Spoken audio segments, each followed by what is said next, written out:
നഗരവികസന പരിപാടിക്ക് 961 കോടി രൂപ ആണ് വകയിരുത്തുന്നത്. അയ്യങ്കാളി നഗര തൊഴിലുറപ്പ് പദ്ധതിക്ക് വിഹിതം 165 കോടി രൂപയായിട്ട് ഉയർത്തുന്നു. 60 ലക്ഷം തൊഴിൽ ദിനങ്ങളാണ് പ്രതീക്ഷിക്കുന്നത്. സർ, മാലിന്യ നിർമ്മാർജ്ജന പദ്ധതിക്ക് ശുചിത്വ കേരളം നഗര പദ്ധതിക്ക് 17 കോടി രൂപ വകയിരുത്തുന്നു.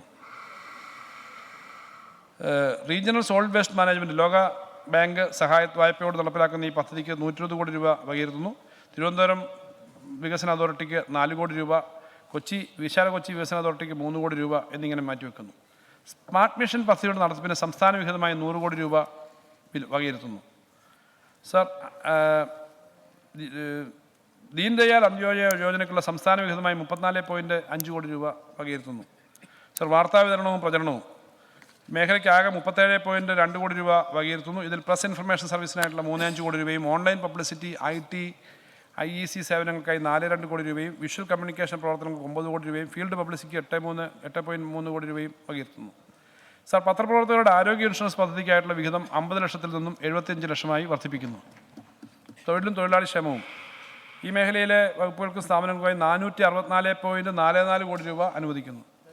ലേബർ കമ്മീഷണറേറ്റിന് 112.95 കോടിയും ഇൻഡസ്ട്രിയൽ ട്രെയിനിങ് വകുപ്പിന് 95.95 കോടിയും national employment exchange services Keralam 30.23 കോടി രൂപയും കേരള ഇൻസ്റ്റിറ്റ്യൂട്ട് ഓഫ് ലേബറിന് 3 കോടി രൂപയും ഫാക്ടറീസ് ആൻഡ് മൊയിലേഴ്സിന് 4.5 കോടി രൂപയും മാറ്റിവെക്കുന്നു.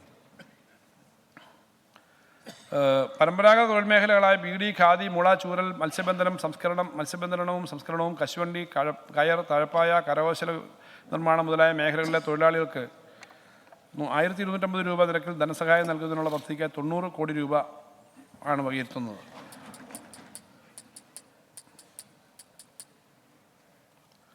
കേസിന് Kerala academy four skills and excellence case വിവിധ കർമ്മ പദ്ധതികൾക്കായിട്ട് 33 കോടി രൂപ വകയിരുത്തുന്നു. ITIകളുടെ ആധുനികവൽക്കരണത്തിനായി 25 കോടി രൂപ വകയിരുത്തുന്നു. ഫാക്ടറീസ് ആൻഡ് ബോയിലേഴ്സ് വകുപ്പിന് 4.5 കോടി രൂപ വകയിരുത്തുന്നു. നോർക്ക 2024-25 സാമ്പത്തിക വർഷം നോർക്കയുടെ വിവിധ പ്രവർത്തനങ്ങൾക്കായി 143.81 കോടി രൂപ വകയിരുത്തുന്നു. സർ, ഈ ആഗോള മാന്ദ്യത്തിൻ്റെയും ഗൾഫ് രാജ്യങ്ങളിലെ ദേശീയവൽക്കരണത്തിൻ്റെയും ഫലമായി കേരളത്തിലേക്ക് തിരികെ എത്തുന്നവരെ പുനരധിവസിപ്പിക്കുന്നതിൻ്റെ ഭാഗമായി സ്വയം തൊഴിൽ സംരംഭങ്ങളെ പ്രോത്സാഹിപ്പിച്ചുകൊണ്ട് സുസ്ഥിര ജീവനോപാധി ഉറപ്പാക്കുന്നതിനായി ആവിഷ്കരിച്ച NDPREM പദ്ധതിക്കായി 25 കോടി രൂപ വകയിരുത്തുന്നു. തിരിച്ചെത്തുന്ന പ്രവാസികളുടെ പുനരധിവാസ പുനർസംയോജന പരിപാടിക്കായി 44 കോടി രൂപ വകയിരുത്തുന്നു. കുറഞ്ഞത് 2 വർഷക്കാലം വിദേശത്ത് ജോലി ചെയ്തു വന്ന മലയാളികൾക്ക് 50,000 രൂപ വരെ ചികിത്സാ സഹായം, 1 ലക്ഷം രൂപ വരെ മരണാനന്തര സഹായം, 15,000 രൂപ വരെ വിവാഹ ധനസഹായം, വൈകല്യമുള്ളവർക്ക് സഹായ ഉപകരണങ്ങൾ വാങ്ങുന്നതിന് 10,000 രൂപ വരെ ധനസഹായം എന്നിങ്ങനെ ഒറ്റത്തവണ ധനസഹായം ലഭ്യമാക്കാൻ ഉദ്ദേശിച്ചുള്ള സാന്ത്വന പദ്ധതിക്ക് 33 കോടി രൂപ മാറ്റിവെക്കുന്നു.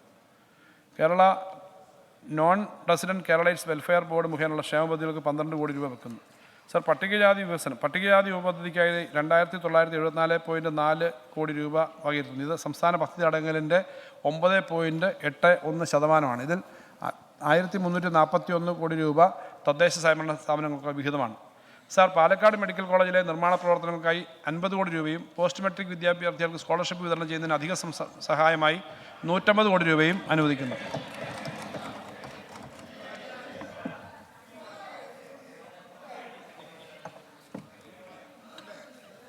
വാർഷിക വരുമാനം 2.5 ലക്ഷം രൂപയിൽ കഴിയാത്ത പട്ടികജാതി വിദ്യാർത്ഥികൾക്കായി നടപ്പിലാക്കുന്ന പോസ്റ്റ് മെട്രിക് സ്കോളർഷിപ്പിൻ്റെ സംസ്ഥാന വിഹിതമായി 73 കോടി രൂപ വകയിരുത്തുന്നു. പ്രീ മെട്രിക് സ്കോളർഷിപ്പ് പദ്ധതിക്ക് 8 കോടി രൂപ വകയിരുത്തുന്നു. പട്ടികജാതി യുവാക്കളുടെ തൊഴിൽ പങ്കാളിത്തം വർദ്ധിപ്പിക്കുന്നതിനായുള്ള നൈപുണ്യ വികസന പരിപാടികൾക്കായി 55 കോടി രൂപ വകയിരുത്തും. ഭൂരഹിതരായ പട്ടികജാതി കുടുംബങ്ങൾക്ക് വീട് നിർമ്മിക്കുന്നതിനാവശ്യമായ ഭൂമി വാങ്ങുന്നതിന് 170 കോടി രൂപ വകയിരുത്തുന്നു. ഈ പദ്ധതിയിലൂടെ ഏകദേശം 5000 ഭൂരഹിത പട്ടികജാതി കുടുംബങ്ങളെ സഹായിക്കാനാണ് സർക്കാർ ഉദ്ദേശിക്കുന്നത്. ഭാഗികമായി നിർമ്മിച്ച ഭവനങ്ങളുടെ പൂർത്തീകരണത്തിനും ഭവനങ്ങളുടെ നവീകരണത്തിനും പഠനമുറികളുടെ നിർമ്മാണത്തിനുമായി 222.06 കോടി രൂപ വകയിരുത്തുന്നു. ഇത് കഴിഞ്ഞ സാമ്പത്തിക വർഷത്തേക്കാൾ 17 കോടി അധികമാണ്. പട്ടികജാതി വിഭാഗത്തിലെ സാമ്പത്തികമായും സാമൂഹ്യമായും പിന്തള്ളപ്പെട്ടു പോയ വിവിധ വിഭാഗങ്ങൾക്കുള്ള വികസന പരിപാടികൾക്കായി 51 കോടി രൂപ വകയിരുത്തുന്നു. 2021-22 അതിദാരിദ്ര്യ സർവേയിൽ കണ്ടെത്തിയിട്ടുള്ള കുടുംബങ്ങൾക്ക് ഈ പദ്ധതിയിൽ മുൻഗണന നൽകുന്നതാണ്. പദ്ധതിയുടെ 40% വനിതകളായിരിക്കും. സർ, പട്ടികജാതി വിഭാഗത്തിൽപ്പെട്ട പെൺകുട്ടികളുടെ വിദ്യാഭ്യാസം മെച്ചപ്പെടുത്തുന്നതിനുള്ള വേണ്ടിയുള്ള വാത്സല്യ നിധി പദ്ധതിക്കായിട്ട് 24-25 വർഷം 10 കോടി രൂപ വകയിരുത്തുന്നു. അംബേദ്കർ ഗ്രാമവികസന പദ്ധതിക്കായിട്ട് 50 കോടി രൂപ വകയിരുത്തുന്നു. പട്ടികജാതി വിഭാഗത്തിൽപ്പെട്ട അർഹരായ രോഗികൾക്കും വൃദ്ധർക്കും ആരോഗ്യ പരിചരണം നൽകുന്ന ആരോഗ്യ സുരക്ഷാ പരിപാടിക്കായി 65 കോടി രൂപ വകയിരുത്തുന്നു. ഇത് കഴിഞ്ഞ വർഷത്തേക്കാൾ 12 കോടി രൂപ അധികമാണ്. സർ, പട്ടികജാതി ഉപപദ്ധതി കീഴിൽ മാനവവിഭവശേഷി വികസനം, അടിസ്ഥാന ആവശ്യങ്ങൾ, സാമ്പത്തിക വികസനം തുടങ്ങിയവ പ്രത്യേക ഊന്നൽ നൽകിക്കൊണ്ട് നടപ്പിലാക്കുന്ന ക്രിട്ടിക്കൽ ഗ്യാപ്പ് ഫില്ലിംഗ് പദ്ധതിക്ക് കോർപ്പസ് ഫണ്ടായി 45 കോടി രൂപ വകയിരുത്തുന്നു.